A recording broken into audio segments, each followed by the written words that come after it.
আমাদের এই নিজেদের ভিতরে যৌক্তিক বিষয়গুলো নিয়ে অযৌক্তিক যে বিতর্ক বা মত পার্থক্য, এগুলোর সুযোগ কিন্তু খুনি হাসিনার দোসররা নিচ্ছে। আমরা গতকালকে সচিবালয়ে কি দেখেছি? সচিবালয়ের এত বড় একটা বিল্ডিং এ এক রুমে আগুন জ্বলছে, আরেক রুমে আগুন জ্বলছে, মধ্যবর্তী পার্থক্য 100 মিটার। এটা কিভাবে সম্ভব? আগুন নির্দিষ্ট একটা জায়গা থেকে উৎপত্তি হয়ে ধীরে ধীরে ছড়িয়ে পড়বে, এটাই তো হওয়ার কথা ছিল।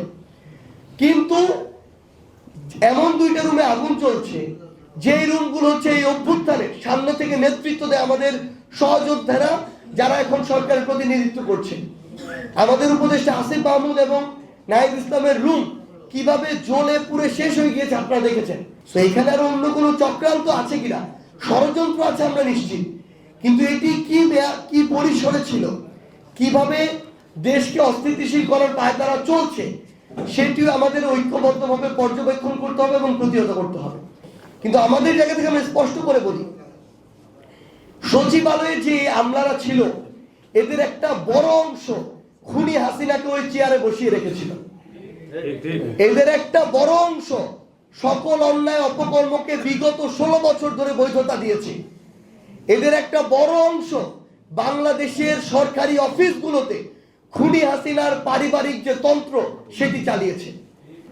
আমরা দেখেছি 4ই আগস্টেও সচিবালয়ে নিজের অফিস বাদ দিয়ে সেখান থেকে বের হয়ে বিভিন্ন জায়গায়, সচিবালয়ের সামনে বলেন, পল্টনে বলেন, প্রেস ক্লাবের সামনে বলেন, বিভিন্ন জায়গায় কিছু তথাকথিত আমলা নামক দাস, শেখ হাসিনার কিছু দালাল স্লোগান দিয়েছে খুনি হাসিনার পক্ষে।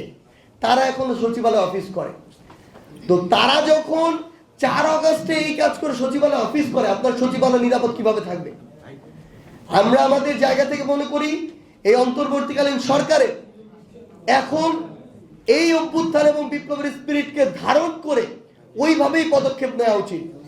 এখানে হয় সাদা না হয় কালো, মধ্যবর্তী কোনো জায়গা নাই। যারা বিগত 16 বছর ধরে এভাবে এত প্রত্যক্ষ এবং পরোক্ষভাবে মানুষের উপর জুলুম করলো, নির্যাতন করলো, নিপীড়ন করলো, তাদেরকে যদি আপনি একটি চেয়ারে বসিয়ে রাখেন, ওই চেয়ারের যে রেসপন্সিবিলিটি, ওই রেসপন্সিবিলিটির সাথে দেশের হাজার হাজার লক্ষ লক্ষ মানুষের সেবা সম্পৃক্ত।